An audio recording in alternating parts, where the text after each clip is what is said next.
Uma Mente Inquieta, Kay Jamison, parte 43. Prossegui com a minha vida num ritmo assustador. Cumpria expedientes ridiculamente longos de trabalho e praticamente não dormia. Quando voltava para casa à noite, era para um lugar de caos cada vez maior. Livros, muitos deles recém-comprados, estavam espalhados por todos os cantos. Havia roupas empilhadas em monturos em todos os aposentos, assim como embrulhos não desfeitos e sacolas de compras não esvaziadas, até onde a vista alcançasse. Meu apartamento dava a impressão de ter sido habitado e depois abandonado por uma colônia de toupeiras. Havia também centenas de tiras de papel. Elas enchiam o tampo da minha mesa de trabalho e os balcões da cozinha e formavam seus próprios montinhos no chão. Uma tira continha um poema incoerente e desconexo. Encontrei-o semanas mais tarde dentro da geladeira, aparentemente inspirado pela minha coleção de plantas aromáticas, que nem é necessário dizer, havia crescido a passos largos durante minha mania. Por motivos que de certo faziam sentido na ocasião, eu lhe dera o título de Deus é Herbívoro. Eram muitos os poemas e fragmentos desse tipo, e eles estavam por toda parte. Semanas depois de eu acabar de limpar o apartamento, eu ainda encontrava pedacinhos de papel, preenchidos até as margens, em lugares inimaginavelmente improváveis. Minha percepção e vivência dos sons em geral e da música em particular eram intensas. Notas isoladas de uma trompa, de um oboé ou de um violoncelo adquiriam uma pungência inexprimível. Eu ouvia cada nota em si, todas as notas juntas e depois cada uma e todas com uma clareza e beleza penetrantes. Eu me sentia como se estivesse no meio do pulso da orquestra. Em pouco tempo, a intensidade e a tristeza da música clássica tornaram-se insuportáveis para mim. Fiquei impacientemente com o andamento, além de dominada pela emoção. Voltei-me abruptamente para o rock. Apanhei meus álbuns dos Rolling Stones e os tocava no volume mais alto possível. Eu ia de gravação em gravação, de álbum para álbum, combinando o estado do espírito à música, a música ao estado de espírito.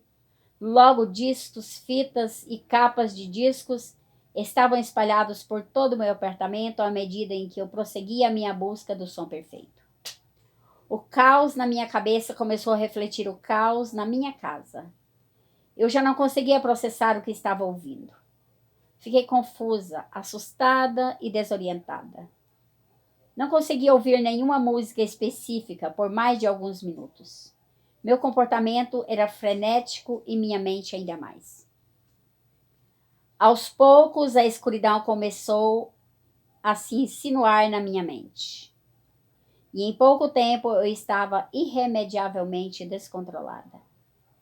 Não conseguia acompanhar a linha dos meus próprios pensamentos.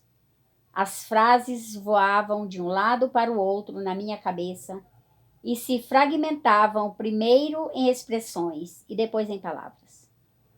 Finalmente, só restavam os sons.